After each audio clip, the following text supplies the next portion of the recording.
Alright, what's going on, guys? It is your boy TKD123 here back with a video, and this is my take 2 of this episode. It is my second take, it is indeed, but that's beside the point. This is the weekly news show here on PlayStation Source, where we call it Save Slot, where you can get filled in on all of the third party and first party big news of the week revolving around PlayStation.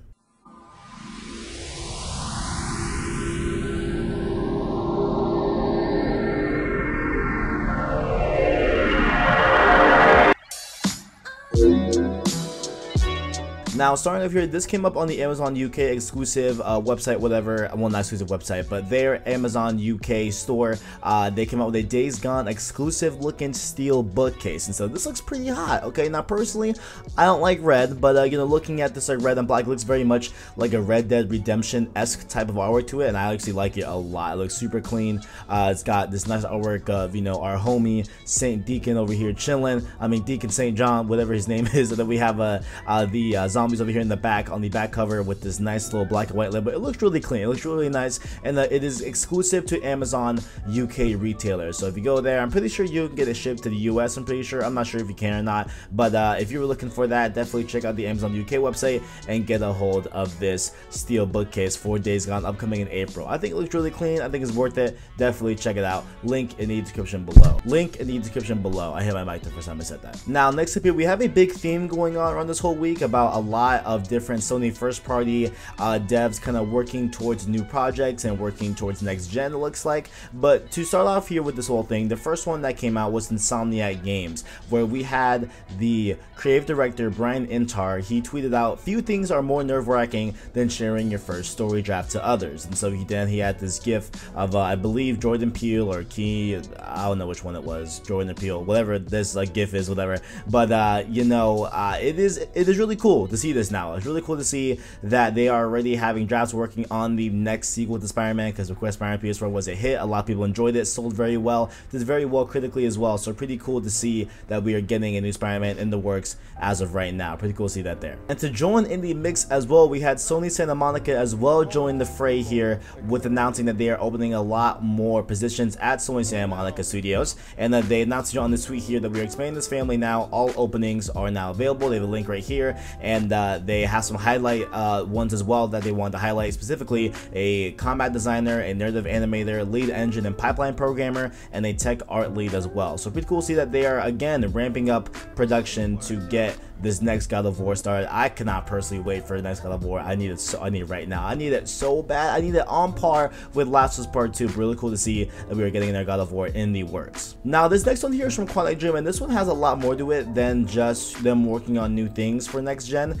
It goes a lot deeper than that. So if y'all remember, about a year ago, I want to say maybe a few months ago, NetEase, this great big Chinese company, invested $100 million into Bungie to make a new IP, right? And so they have done a similar thing here with the Quantic Dream, but they didn't say the amount that they invested, but they do now have a minority stake in the company of Quantic Dream, and they are also announcing, you know, not them but Quantic Dream, that they are going multi-platform. They say here that they are in development and creation of next gen games, so that's official. And they also said here that the landscape of the gaming industry will go through major evolutions in the coming years, with new hardware to come, new business models to explore, and new ways of playing to invent. We want Quantic Dream to take a key role in this exciting future, and having NetEase by our side as a strategic partner will allow us to expand our creative vision and develop the company to its fullest potential. They also say here that the vision of becoming a global multi-franchise entertainment company and to develop advanced technologies and games for the future. And so that just says right there, like, this is really where the direction is going.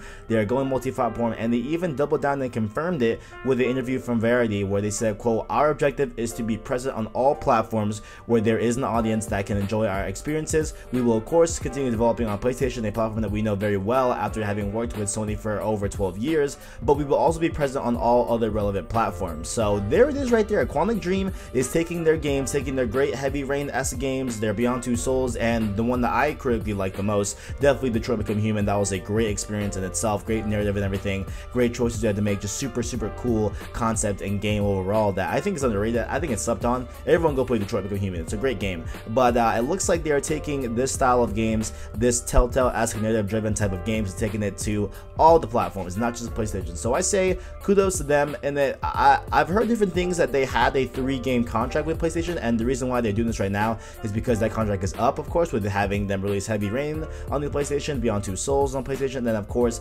Detroit Become Human. So it looks like their 3 contract deal is up at this point. So you know, to them I say, hey, go ahead, dude, go off, Kings, go do your thing, go on all the platforms, and definitely expand your franchise, because I definitely think that they deserve it overall. And I keep hitting my mic. Now next up here, of course, you know, if you have a 500GB PS4, you might be in the market looking for a bigger hard drive with new games coming out like Anthem, Metro Exodus, Fallout New Dawn, all that crazy stuff, whatever. All those games are coming out that are going to take up a lot of space on your PS4 hard drive. You might want to buy a new one, and Seagate came out with officially licensed PlayStation hard drives for you to purchase. And now they look pretty cool, if I say so myself. They have a nice little PlayStation logo, and honestly, if I was in the market for one, if I didn't already have I believe a 2TB in my PS4 Pro, I would definitely be copping this. But this will run you $10 extra above just a regular standard PS4 Seagate hard drive. So there it is right there. If you're interested in that, honestly, I would definitely buy this if I was in the market for one, 100%. But pretty cool to see out there if you're in the market for a hard drive for your PS4, get an extra 2TB with a cool little logo. Now we do have some beta invites that came out this week involving PlayStation's firmware 6.50, and they are being sent out by Sony officially to go test. If you're in that kind of beta segment where you can test software and everything for PS4, I never do it just because I want my console break. But beside the point, you strong people that put up your main console to be beta tested for software, kudos to you. But there isn't really anything crazy in this update. There is, of course, the regular you know, of course, stability updates for the console to make it run a little smoother. Obviously that is a staple in all firmwares pretty much. But they also add this new feature, especially for those folks in Japan, that a lot of people are welcoming over there in that side of the world. They are offering this option to be able to switch the X and O button from what they're usually done. So usually in our neck of the woods here in the Western world, the X means enter and the O means back, right? But over there in Japan, they are used to having the O mean enter and the X mean cancel, which to me actually makes a lot of sense when you think about it. But here in the States, here in the West side, you know, the Western end of the world, we're kind of weird in that, you know, facet where we have X is enter and O is back. But over there now you will have the option to switch, I believe, on any PS4, I believe just any console that you can switch if you want, but that'll be more prevalent, of course, over there in Japan. So pretty cool to see that they are now going to be able to switch those buttons and make it a little more streamlined to make it more used to them and what they're used to overall over there in Japan. Now, Humble Bundle has been around for a few years, and they really do pride themselves in having a bunch of games for one streamlined price. And so they came out today with a PlayStation Humble Bundle where you can get a bunch of different games for only $15. So the games are Grim Fandango Remastered, The Bard's Tale, Inner Space, Layers of Fear, Wasteland 2 Director's Cut Standard Edition, The Talos Principle, Broken Age, Killing Floor 2, Shadow Warrior 2, and all of those will be included in the $15 PlayStation Humble Bundle. So the link will be in the description if you're interested in any of those games. I'm really not. I've only heard of Grim Fandango and Wasteland and Killing Floor, which I already have Killing Floor off of PS Plus. So if you're interested in any of those games, feel free to scoop them up for only $15. And I guess which started off this whole conversation about all these studios and PlayStation's, you know, stable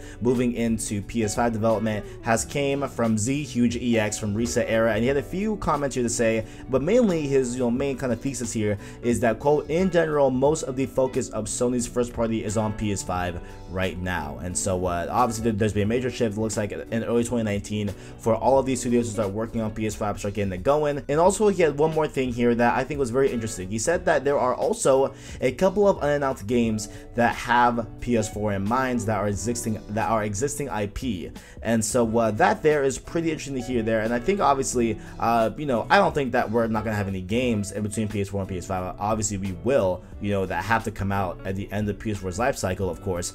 But it is interesting to see. It is interesting to see how there are unannounced games that we still haven't seen yet, which are pretty cool to see here and hear that as well. So we'll see how it all shakes up in next gen. And one of the things I'm hoping for is, of course, backwards compatibility, which I think will be a staple, but that is a video for another day. DriveClub, one of PS4's big racers that, of course, the studio behind the Evolution Studios went to the wayside and died. Alright, well, not died, but got closed down. RIP Evolution Studios. But a cool thing came out about their game DriveClub this week was that it is actually the PS4's biggest racing game to date, with 10.5 million people that have played the game, and with falls closely behind it is Gran Turismo, which of course GT has a major franchise recognition in PlayStation's horse whatever. They have been around for a long time, but they only have 6.6 million players for PlayStation 4. So pretty cool to see that DriveClub kind of overcame that and became the biggest racer of PS4. Really sad to see them go away, and we won't really ever get a DriveClub, at least as far as I'm aware, but maybe we will in the future, who knows. But pretty cool to see DriveClub kind of have its little shine there and have its little time in the spotlight. So RIP Evolution Games, DriveClub trying to be pretty good. And of course, to take into account also that number is so big is because DriveClub was on PS Plus. I do understand that before you put in the comments below, so that of course will inflate those numbers, but nonetheless, numbers are numbers. It is what it is. Pretty cool to see that they got this. Now, we don't have the numbers as to how much of this 10.5 is from PS Plus. That is a good stat to track. I think that would be more kind of reflective of the overall story, but nonetheless, DriveClub, RIP. And lastly here, this is just a little bit of an announcement for this weekend. I will be streaming Anthem a ton on our Twitch channel, link in the description, follow us there. And the beta is officially starting as of right now. As you're watching this video, it's been up for an hour. You can play Anthem right now for free. The beta is up for this weekend, and it will run all the way until Sunday. The times will be right here under me, and you can convert these times to your local time and know exactly when it's going to end for you in your desired country, area, or time zone, whatever. So I'm hyped for Anthem, and also I'm giving you all the opportunity to play with me and Christian as well tomorrow on stream. You can go to Discord, link in the description, follow us on Discord, follow the whole Discord server, and let me know if you want to play, and we'll add you in and have a good time here on stream. So pretty cool to see that we will be doing that here tomorrow, and definitely join us on the stream in Discord, link in the description. And ladies and gentlemen, that's been my time here on this video. If you all enjoyed, make sure to leave a like on the video, as well as stay subscribed to PlayStation Source to keep up with the latest and greatest in PlayStation. And make sure to also check out our description below, where you can find the Instagram and Twitter to follow us on there. Make sure to also check out our Discord below. Get us in that Anthem beta. Let's go. Join me playing Anthem. I cannot wait personally, and I will make sure to check you all on stream. Twitch in the description down below. I will be streaming for the majority of the day tomorrow. Thank you for watching, and as always, greatness awaits.